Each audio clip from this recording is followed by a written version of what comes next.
I'm Kevin Munroe.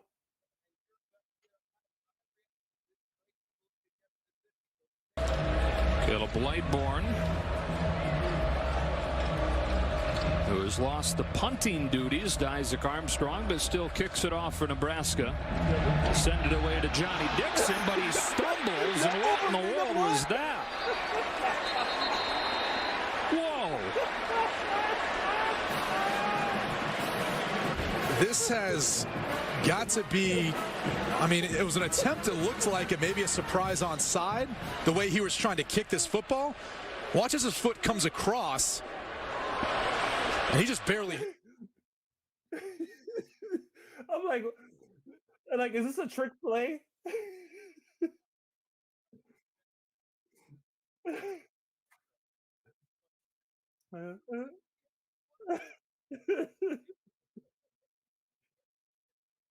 like, like that, just kick the ball, dog. Like that's it, you know.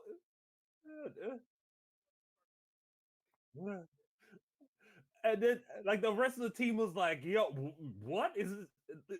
They were like, "Is this a trick play?" And they're like, "No." So they all start scrambling. All right, so let me kick off with the island intro, of course, because I gotta do it. In the name of the one called Emperor Selassie, I, conquering tribe of Judah, King of Kings and Santa Cruz Reggae Music Festival, what the Rasta to go on up in this piece, Lord of Mercy. Brakashak, brak, brak, brakat, brakat, brakat. More fire, more fire. The extendo. Uh,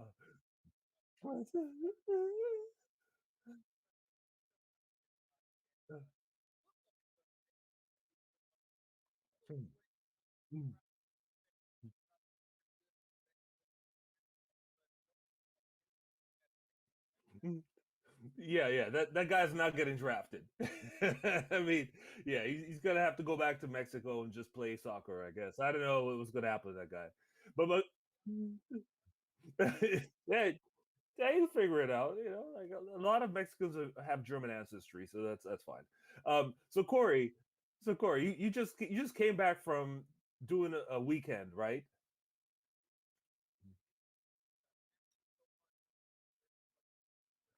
Mm, mm, mm.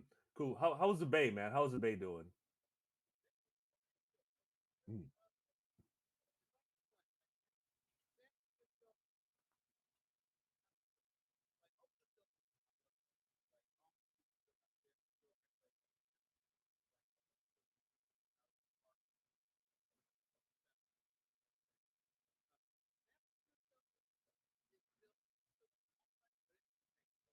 mm, mm, mm,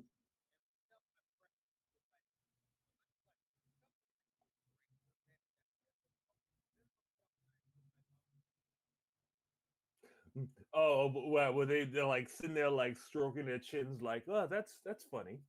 Yeah. Mm, mm, mm. Right, right.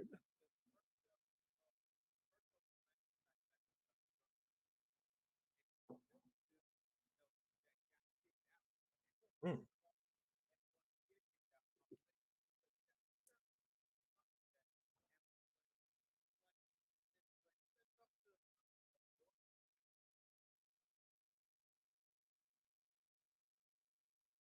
mm,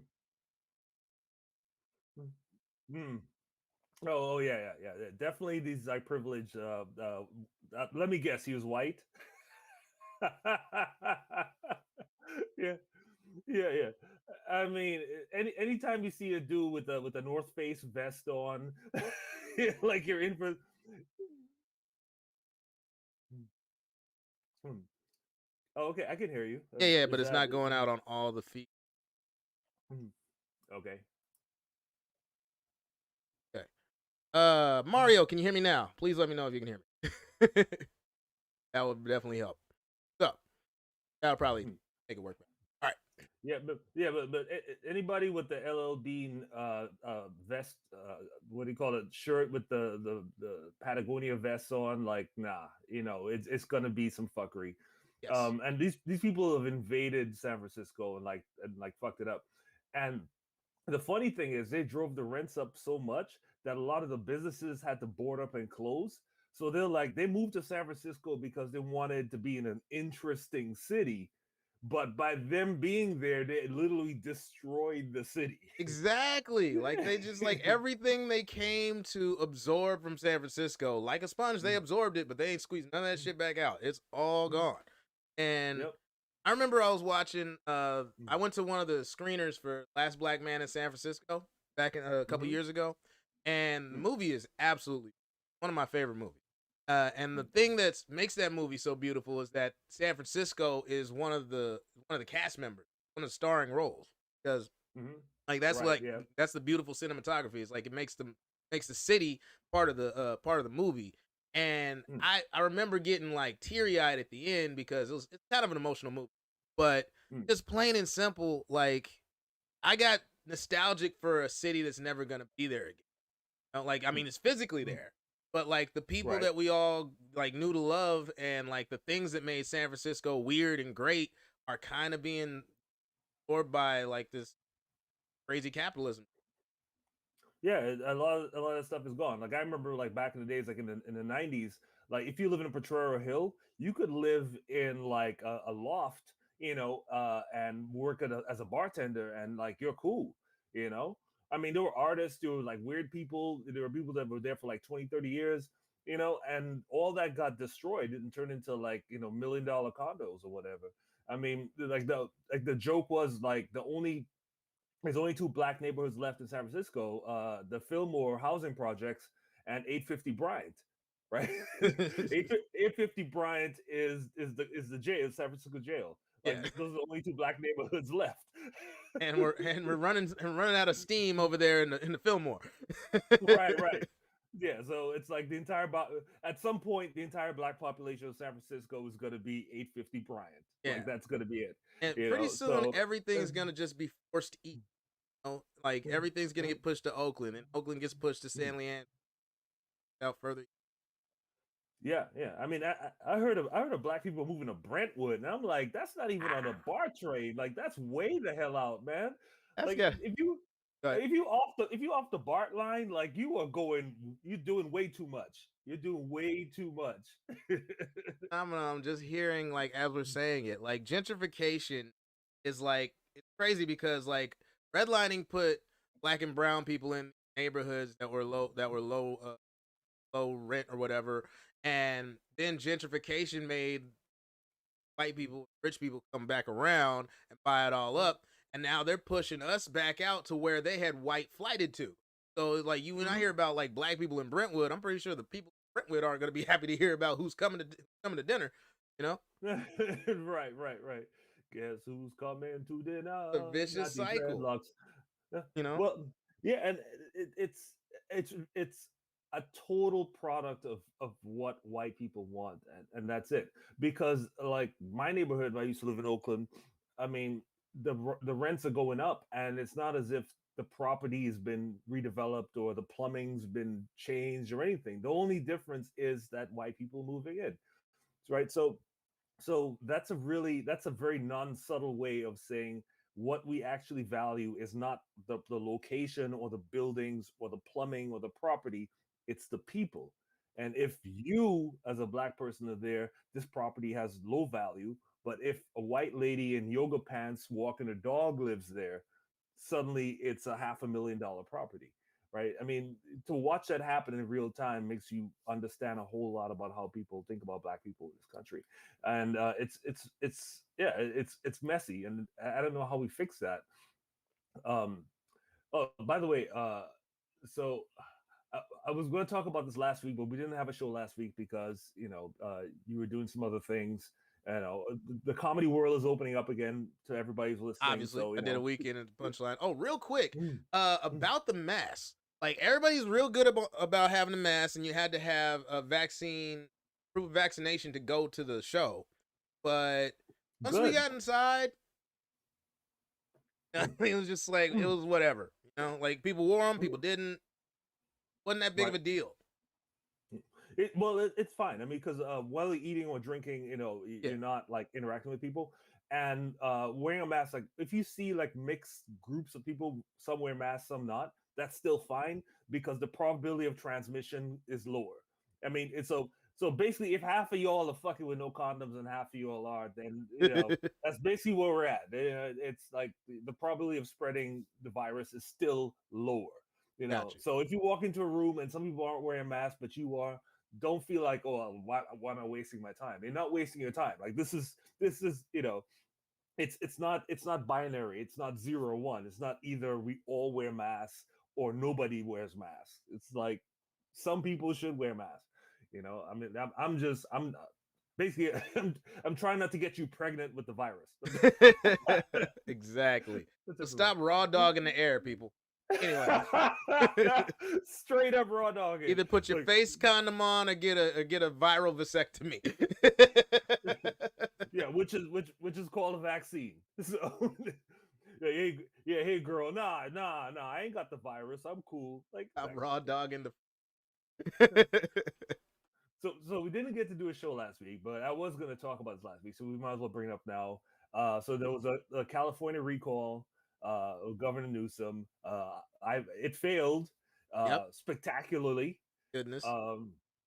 And it's crazy because like I looked at the ballot and there were like 40, 50 people on there, and my first instinct was, okay, I'm not a big fan of Gavin Newsom, but let me just say this: anybody that has a nickname in their name is not getting my vote. Okay, Facts. you know, Armando Mondo Perez, Chauncey Slim Killings, Slim, Slim like Killings. come on, dog. No, you can't be the governor if your name is Slim, okay? I I, mean, you can sell me weed, but that's about it. and Larry Elder. God. That brother. Ugh. That like here's the thing. Like this was actually one of them situations where not voting, like, well, I mean, you had to vote on, like, you had to vote no, but like I was voting to basically not vote. I'm not the biggest fan of Gavin Newsom either, but I know for a fact the shit that he did, or at least tried to do, or it was somewhat in the interest of like human safety. And Right. Larry Elder is a coon that's gonna get us all killed. Um, I mean, I don't know if I don't know if you could coon at a higher level, man. I Like really don't. I think I mean, the dude, he straight up said that the minimum wage should be 0. This is a black man advocating for free labor. Like, yo, you win. If Yeah, there was if there was a coon award, you win, dog. Like that's got it. to, got to. I mean, Bruh. you gotta hand it to him. You gotta hand it to And him. that's not even That's the close to like that's not even the worst thing he said. Like he said the minimum wage should be 0. He said the slave masters should have gotten reparations because it's so hard to lose your slaves. Like, oh God, I then can't stand this motherfucker. he said he would vote against the Civil Rights Act of 1964 because it went against business's choice. The Civil Rights Act of 1964 is why I can go sit down at any restaurant in Los Angeles and not be told get out because you're a nigger. Okay? Like this, like how do you coon at that level, dog? Like This dude, he's like, I don't he's even a, want to he's a, get too. he's a J- Go ahead. he's a Jordan of cooning, man. Like he changed the game. I saw a meme of like him and his ex-wife who is whiter than the driven snow. I mean, Yeah, I like, saw. Yeah. she threw off the white balance of the picture itself, right?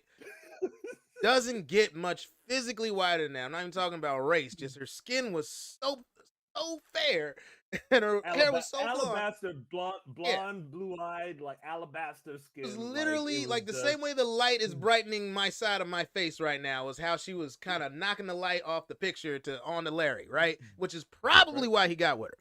But I saw a meme about how like he got in domestic violence. So I'm like, okay, so he still got some nigga in him. But like I was just Shout out to thinking to OJ. myself, yeah, seeing that picture of her and then hearing about everything else that guy does, I'm like, man, he probably hates to go to sleep because that means he's gonna have to see nothing but blackness for hours. I can't stand the darkness. I'm gonna paint the inside of my eyelids white. Oh man, I mean, I mean, if dude like turned around and started doing what that baseball player did, what's Sammy his Sosa. name? Yeah, if he did a Sammy Sosa, I'd be like, that is totally on point. Like, Yeah, I get it. Like, on I brand. mean, that is a dude that hates black people and hates blackness to a a weird degree. Yeah. Like who votes against freedom? Like, Republicans. no, and here's my thing: like he calls himself the sage of South Central, so he's from South Central LA, right? Like, does he still get to go to the barbecue? Kevin. He doesn't eat. Okay. Got too much. That's Got too true. much seasoning. It's too good. It's too flavorful. You know, he can't. Right. Can't handle. It's too spicy for him. All that pepper. It's too much. Right. It offends his delicate palate. But as far as going back to, I'm So, positive that dude hasn't set foot in South Central ever since because he's like, I'm better than you. You know what I mean? Like he probably like, ew. right, He probably say Crenshaw. He's like, ooh, kill a flashback. right. But Ugh. yeah, probably not. He probably doesn't go there, and they probably wouldn't want him anyway. You know, like, hey Larry, what up, dog? Like, no, that's not ever happening. Yeah, like I You know? mean, like I know. Remember that scene in The Wire where like where a Stringer tried to get uh Big Slim or whatever his name, the head Slim Charles. Slim Charles. There we go. Try to get Slim Charles to take out Clay Davis, and he's like, that's acidity, yo. That's a game, B. I don't feel Right. like South Central would feel the same. They'd be like, man, if this motherfucker show up, he ain't coming out. Right. Yeah. He walks in, and he's going to be boarded up somewhere. You know, and this This is is for my thing Nipsey. with Nipsey Hustle. Yeah, exactly. But that's my thing about these people, man. Like, I can't stand it when black conservatives try to like out racist the racists. You know, Yeah. I mean, Trump says a lot of dumb shit, but he wouldn't go as far as be like the Civil Rights Act of 1964 should be repealed. You know, Well, like that's.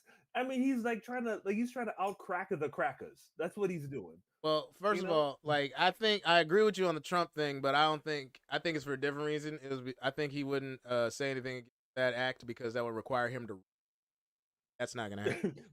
Yeah, But good point. You'd actually have to know what the Civil Rights Act of 1964 is. Larry Elder is like that black cop on the force. I'm not talking like just any like African. Like there's African Americans that are cops that actually want to help their community. But I'm talking about that black dude that gets on the police force and then just out like he's way worse than the white cop because he's trying to being the status quo, but he's trying to be over the top. So it's like, hey, I'm one of y'all, that type of thing. Right.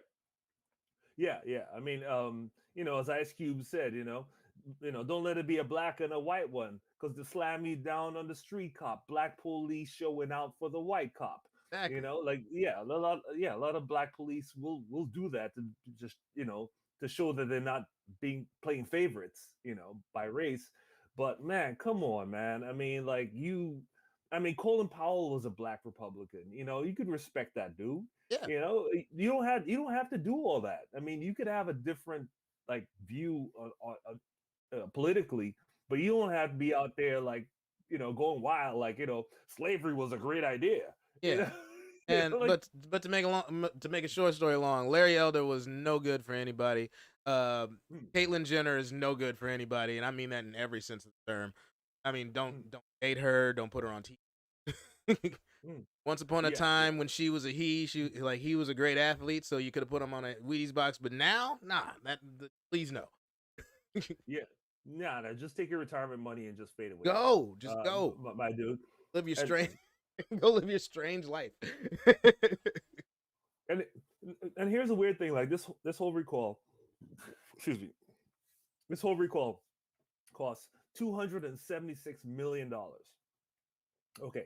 Now the irony of this is there's an estimated 66,000 homeless people in Los Angeles area. Okay. If we had taken that $276 million and we could have given every homeless person in Los Angeles like $5,000 and they could be housed for at least 4 or 5 months. We'll never And do that. and one of the reasons they wanted to recall Gavin Newsom was because they said he wasn't taking care of the homeless problem. But you could have just you could have taken that money and solved the homeless problem instead of it's. That's But just that's a common. That's politics as usual. That's the same thing as how like one side will be screaming about the budget. Then when they get in control, you don't hear nothing.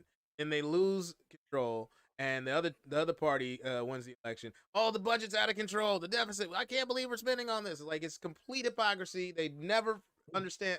Like they what I was in office. Nothing was wrong. You know. Yeah, it's crazy to me. It's like we could have solved all of these problems, but these idiots decided to just waste all this money. And this is taxpayer money, by the way. Like they didn't pay for the recall. Like this is our taxes go into this. Yeah. But they're gonna try again. They're gonna try again, and it's gonna be another shit show. So my taxes and that and the third. Like, you ever notice the people that go, well, I don't want my taxes going to this, and this. They never say, I specifically want my taxes going to house homeless people, or I specifically want my taxes going to my neighborhood getting better benefits. Like, no one ever says that to actually be like, hey, I'm paying taxes. What I feel I should be getting. Everybody just wants to exclude people because they feel like, because honestly, it's just veiled racism. They want to, it gives them a way to say it without saying it. You know? Oh yeah. I mean, part of the absurdity of racism is cruelty. Like, we want to make ourselves the in group, and this out group, we're gonna exclude them for, just because they're not part of our group. I mean, I was trying to explain to people, when welfare was created, it was created for white women in the 1930s after the Great Depression, because so many white people were having problems, and nobody had any problem with welfare up until 1965, because guess why? Because suddenly black people started being able to get welfare as well. Social Security, same thing in 1933. Social Security Act in housing assistance. Yep. Here's what happened in 1933. Social Security Act, right? The Dixiecrats came out and said, yeah, we'll give Social Security to people, which is, you pay your taxes, and, government gives you a retirement fund, but we're going to exclude two groups of people, sharecroppers and domestic servants. In 1933, 80% of black people were either sharecroppers or domestic servants, right? So yeah, exactly. So it's like, it's illogical, but the whole point is being cruel to people you don't like. That's what this is. Another example: housing assistance.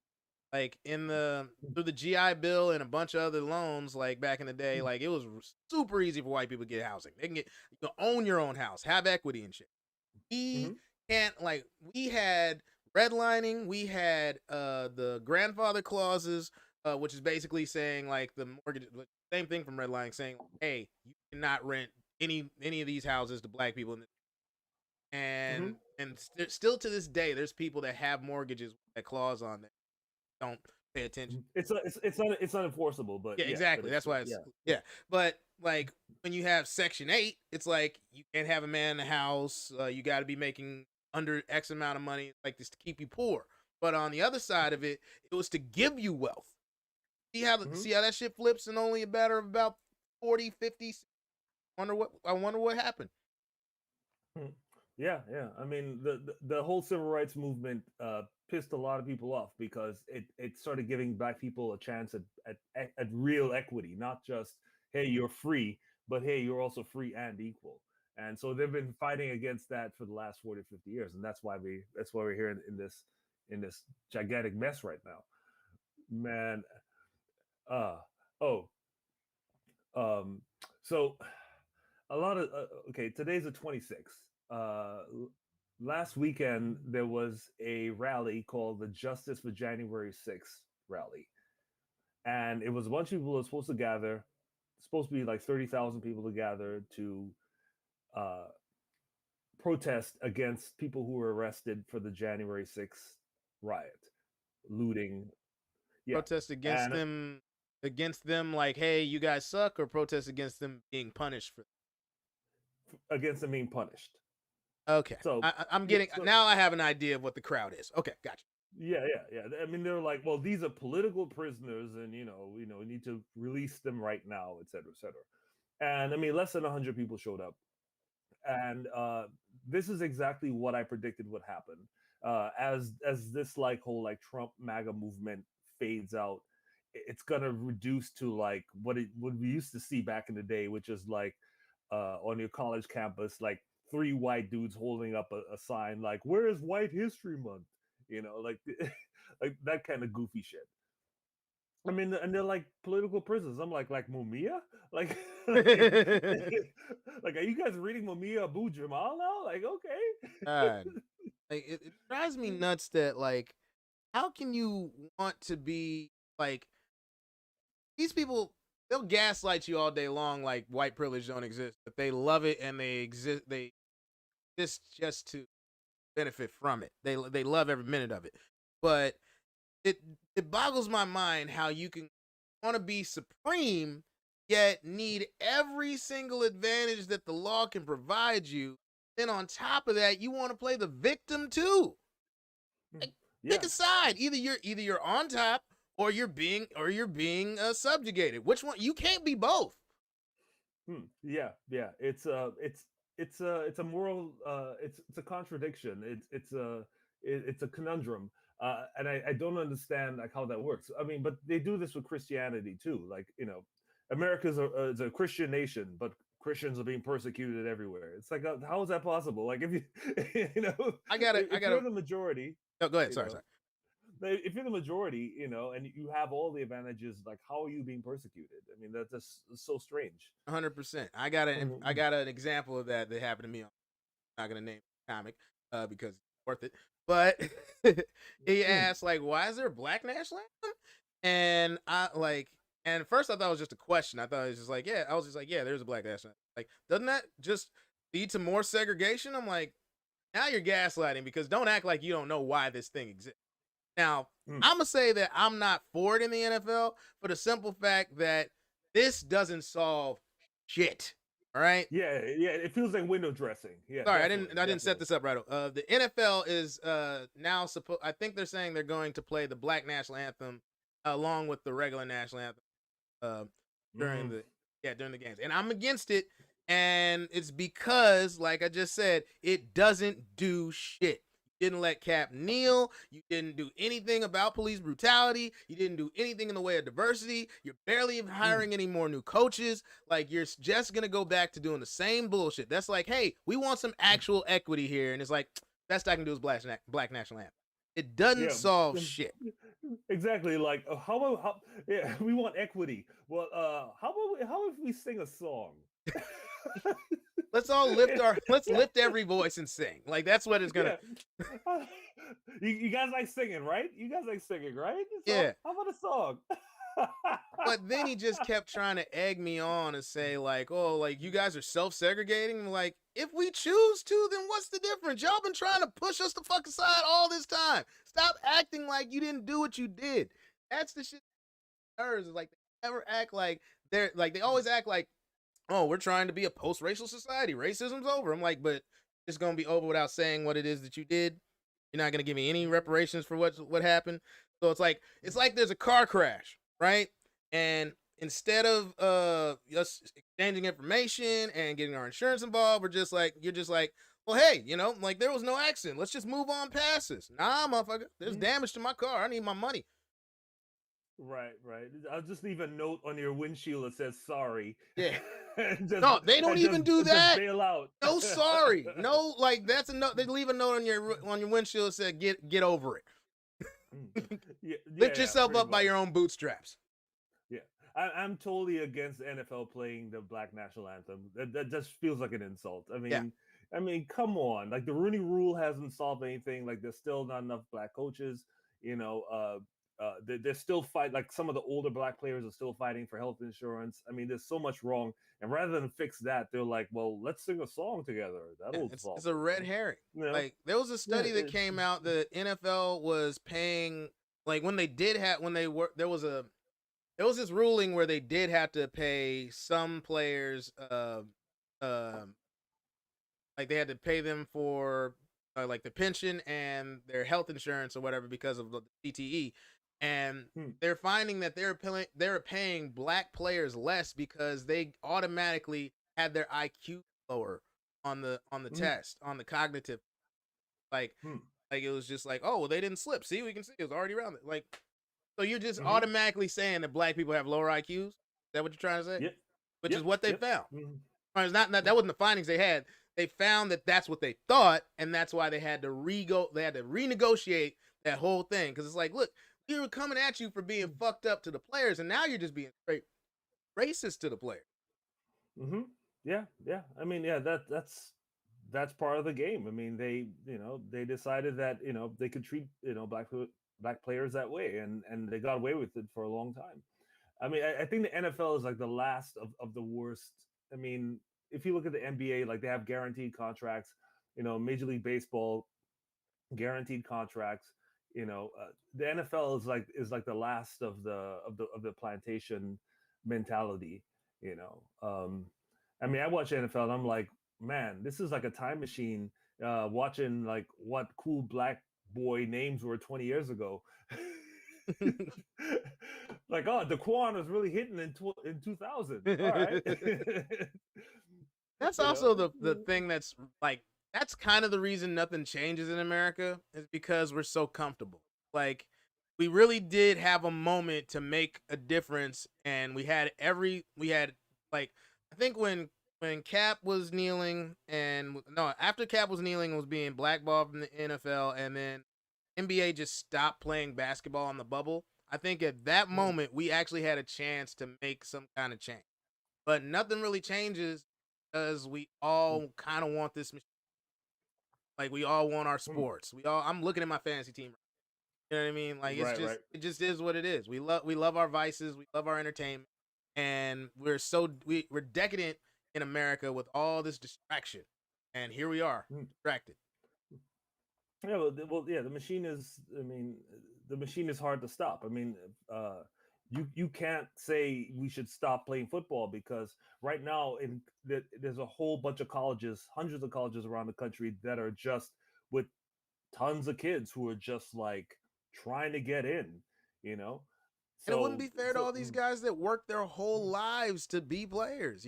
Like, they love the sport, like us being comics, and all of a sudden you're like, oh, just stop doing comedy because. It's rough, man. Well, we probably should, because comedy's bad for your health. So is football. You're eating bad pub food, and you're drinking too much, and and you're out at night driving for long hours. I mean, yeah. I mean, we have our own CTE, comic traumatic encephalopathy. I can never say that. Right. But yeah, I mean, people love football, and it's just a national institution. But the thing is, it doesn't have to be this way. Like, you can have the institution and not make it be a plantation where you have to work for free for essentially 4 years of high school and 4 years of college. Tear yourself up, and then maybe get a non-guaranteed contract, which could be canceled at any time. So I mean. That's why sometimes I think like Jamarcus Russell was a genius. Like, people call him a bust. That man made his money, ate his way out of the league, and is chilling in Louisiana right now with a bib on, with a crab in his mouth. Like, I'm good, son. Not Raider fans. I should probably be a bigger fan of Jamarcus Russell, because he stole so much money from y'all in broad daylight. Yeah. Strong arm robbery. Oh yeah, I'll never forget this. I remember it was like 2008 or something like that. Like, I was in Jacksonville, my family lives out there, and me and my brother went to see the Jaguars play the Raiders, and the Raiders snapped the ball. Jamarcus Russell immediately trips on his own feet, falls over. Like, he falls over on his own feet, and I was like, this dude, like that kicker we saw earlier.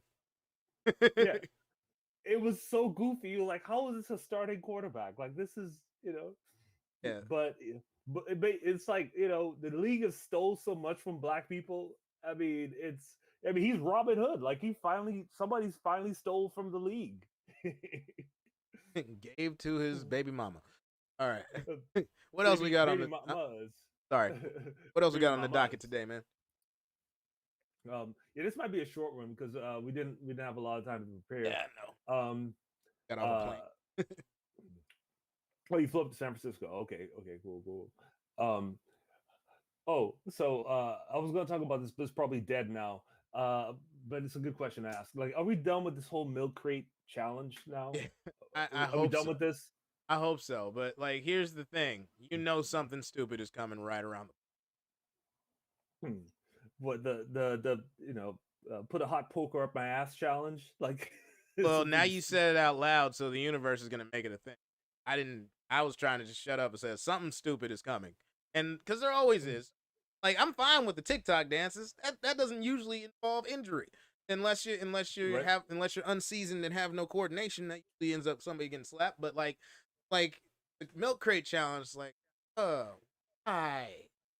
I mean, and my whole thing about it was like, yo, when's the last time you saw 2 milk crates?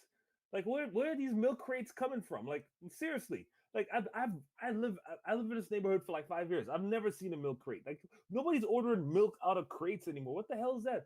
I mean, I'm starting to really get paranoid. I think the CIA is dropping milk crates in black communities. I believe it. I believe it. I mean, come on. Like, why? Like, where would you even find this stuff? You know what I mean? I think we actually covered this before. I'm like, because I'm thinking to myself, like, we might have talked about it when we were driving back from Wind River. Yeah. But, like, I feel like I've been here with you on this one. Yeah, but it's a real question. Like where are these milk crates coming from? Like, okay, if I wanted to do the milk crate challenge right now, I'd have to go out and go where to get milk crates? Like where? Albertsons. I don't know. People need to just stop doing these ridiculous things. Come on, man. You don't have any health insurance. Like, why are you doing this? Yeah, that would be why the CIA is in here. That's why I was like, it's fine if this is something that I would probably see on like Ridiculous. Like, and it's usually the unseasoned among us that are doing things that involve like high degree of injury, because you need to have both free time and decent insurance, and breaking your leg wouldn't ruin life. So like, that's why I used to like watching Ridiculousness. For some reason, I can watch white people fall off skateboards for hours. Mindless fun for me. But in the hood, it's like, you're gonna be walking with that limp for a long time, bruh. Like, why did you do that? Yeah. Right. You're gonna lose your job because you can't show up to work because you injured. I mean, it's just I don't. Anyway, I'm glad that that's over. I mean, but there was a petition on TikTok to stop it, and I think TikTok like officially said that they will not post stuff that promotes injury to human beings. But I mean, they did that like after they collected all the hits. Literally. Yeah, well, which is how these corporations work. Like, they go like, "Oh, that's really bad. How many hits did we get for that? Okay, yeah, let's just keep it going. Just keep it going." So yeah, I mean, people hurting themselves for money is an industry thing. There's a great article on Vice about this, how like some of these record labels are doing this with rappers, where they know like if a rapper dies, like their records will sell even more. So I think, was it like Lil Von and Extension, after they died, they put together a collabo, and those two people had never met each other in life, but they just took like the scraps off of like like outtakes and made a record out of it. And yeah, basically picking the bones off of the dead body. That's what? That's not even close to new. Because remember when Tupac died? This motherfucker died in 1996 and had a brand new album out in 2002. Yep. Because Suge Knight is a dirty motherfucker. They were picking the meat off of that motherfucker's dead bones. They're I picking the mean, marrow out of his bones, bruh. uh, yeah, they. I mean, and you could tell like some of that shit was just like, "Hey, I'm just laying down some tracks just to see if this will work. This Yeah, is not album. This is not album ready stuff. just some You shit he know. was in there just fucking around, freestyling, seeing worked on this beat. Like that's another thing. Like while we're on this music tangent, sorry to shift to this. Kanye, Drake, you guys are both fantastic artists that have been at this a long time. I'm sure you know how to cut your album down to what's good and what's not. Or I'm sure you Uh, have people on your label that are good at cutting down what's good and what's not. But Drake got a 21 track album. Kanye got a 27 track album. And I'm like, nigga, what are you doing? Like, none of this, and none of it's really good. Perfectly honest. there's no Being bangers. objective. There's no bangers. No bangers on 48 tracks between the two of them. No bangers. Nothing that you're going to hear on the radio. Yeah, like I mean, we were listening to Donda on the way back from Wind River. Like I fell asleep twice. Like, I turned on a podcast so I wouldn't pass out. I was driving. I was like Kanye was like, you know what? Like fuck a beat. There's not any beats in the record. He's like, fuck a beat. I'm just gonna do like Tibetan monk chants. Yeah, like Kanye sounded like he was making an Enya album. And Drake made a bunch of elevator music for the salon. Like that's just background shit to be like. It just all sounded like some weird remix of Hotline Bling without the 808s, without any like. Yeah, there's no beats. Yeah, there's no none beats. of that. There's no percussion like whatsoever in either one of them. And the crazy thing is, Nas, who's a better rapper than both of them combined, put out a classic. Like, remember when I switched to it? You were like, "Oh shit, when did this start knocking?" I'm like, "This is a completely different artist." yeah. I was like, well, okay. Kanye finally got on board. He finally started dropping some beats, and you're like, no, that's Nas. But I was just like, I don't know. Like, are these dudes on Molly? Like, what's going on? No, they're not on Molly because Molly would definitely have some like there would definitely be some bass in that shit. Nah, I'm pretty sure Kanye is on DMT. And Drake's just bored. Like honestly, like, I think Drake's just like getting to the point where it's like Adam Sandler had to sign like an 11 picture deal with Netflix. Like 4 of those movies were absolutely wonderful. And the other 7 are just like, I've got to fill out this contract. And Drake's just like, look, I had these 21 songs that I don't know if I'm going to use. Let's make an album out of that. Fuck it. It's so disappointing, man. Like I can't. I can't stand that shit. Kanye used to make beats, you know, like and the thing you could always tell if a record is dope is if you go to a strip club and strippers are dancing to it, you know, 100%. like you know, Shout out to Megan you know what I Stallion. mean? Hey, I mean, yeah, I mean, you like the shit she's dropping. I bet you go to any strip club right now, and that you know, like somebody sliding down a pole to some Meg Thee Stallion is dropping, you know. But this stuff is like, who's this for? You know, like it's not even for them, bro. Like I think they're just putting out content, and they're too big to fail now. So whether it's good or bad, you're gonna talk about it. You know, I'm pretty sure Kanye already went platinum or whatever the equivalent of platinum is, streaming by now on that album. So, like financially, they're good. Like they ain't got nothing to worry about. But anyway, yeah, it's just rich people, bored rich people, like wasting our time at this point. And that's the crazy. You know, so that's Well, that's another reason why Nas' album's so good is because, like, yeah, he's a rich person, but this shit still slaps.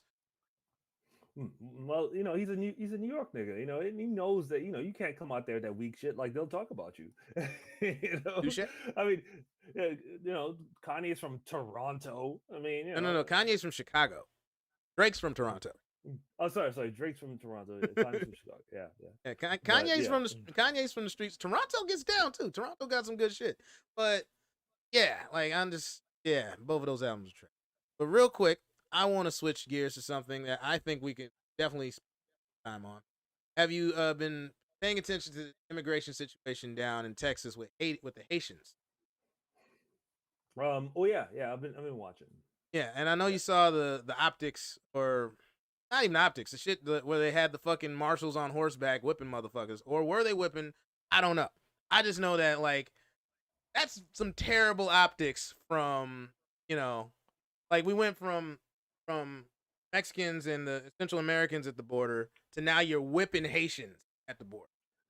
Yeah. I mean that was some roots shit going on Yeah, there. I mean that looked like 12 years a slave. That was not yeah. good. And it's completely unnecessary because those people are refugees, and we do have a refugee program, and the program is you bring them in, you process them, and so on. You don't whip them. Did we ever And get? people Oh, go ahead. Sorry. and the thing is, like, people are like, well, we can't just let anybody into this country, and I was like, well, if you white, we let your ancestors in this country. No problem. Yeah, I mean, between 1900 and 1915, was it like I forgot what the number was, like 10 or 15 million Europeans came to America, you know, and the only qualifications you had to have was, one, you had to be of good health, and two, you had to have someone vouch for your good character. That's it. Wow. And then people settled. I mean, at one point, like 3/4 of New York, like 3.5 million people in New York were immigrants, right? Millions, millions. But there's 15,000 Haitians at the border, and all of a sudden, like, we can't handle that. Like, come on. And they're being Mm, displaced, and it's not like it's because mm, they're just like bum rushing the system, because mm, it's an emergency. Same thing that happened with Central Americans, where like, hey, I'm not just doing this just to like see, oh, this is a good time to sneak mm, over the border. Like, nah, bro. Like, I'm either gonna get killed, or like I lost my entire like distance to this earthquake or this hurricane. Like, I'm just trying to move my family to something, some opportunity mm. somewhere. It's not like they're just Yeah. trying to get into, like, it's not like just trying to skip the line at immigration. It's like, motherfucker, this is a real life or death emergency. Help me. Mm, You know? yeah. I mean, and look, if somebody's crossing a dirty river, barefoot with nothing but the clothes on their back, like, they're not trying to get over on you. Okay, this it's, what I'm I saying? never It's thought about like, it like that, but that's a great point. Very eloquently said. it's like, what kind of scam is this? Like, I have no shoes, and all I have is the clothes on my back, and I went from to get to America from Haiti. You have to go to South America, go all the way up the peninsula, and come over to Texas. Like, it's not a game, I mean, so I mean, I don't understand why people are like, well, we can't trust them. What do they have? Like, you think they have AK-47s in their butts? Like, what do you think they're doing? uh, thing though, like we've all seen that meme of like Peter Griffin getting pulled over by the cop, and there's that color scale, and Uh-huh. like if it's Yep. light, he's okay. If it's here, stop resisting. And I think that's just really we really have this colorism, like it's that deeply ingrained in America, where like case like if you look at Trump's wife's parents, they just got to skip the line, no problem. Obviously that's gonna happen because he's a politician, the highest politician in the land. But let two Eastern Europeans in, nobody bats an eye. Got some Mm, brown people that want to get into this country. mm. Yeah, I mean, basically they're saying that we have enough Negroes. Country's full. Thank you. Yeah, Um, and I've driven, and we drove through all of California. This country is very not full. yeah. I mean, you could take all those people and send them to South Dakota. There's like 1 million people there max. And you wouldn't even And notice. Are you gonna mm, go check? yeah, You would have to go to You would have to go to South Dakota. You already mhm, lost. yeah, and I mean, and like I said, for every white person that lives here, if you didn't come over on the Mayflower, you probably came here. Your great grandparents came over in the late 19th century, early 20th century, and there was no problem taking millions of you. Yeah, So I mean, so just consider that. Like, maybe you should do the same here. yeah. But they never hear that part. Like they always say that things are equal and that they apply across the line, but then they always cherry pick for things that they want, even across the line. Hmm? Well, I mean, I don't know how this is going to play out, but I mean, some people are stepping up. I mean, there's a Caribbean American Association that's like trying to advocate right now, and the president has said some things, so maybe this might work out okay for some of these Haitians.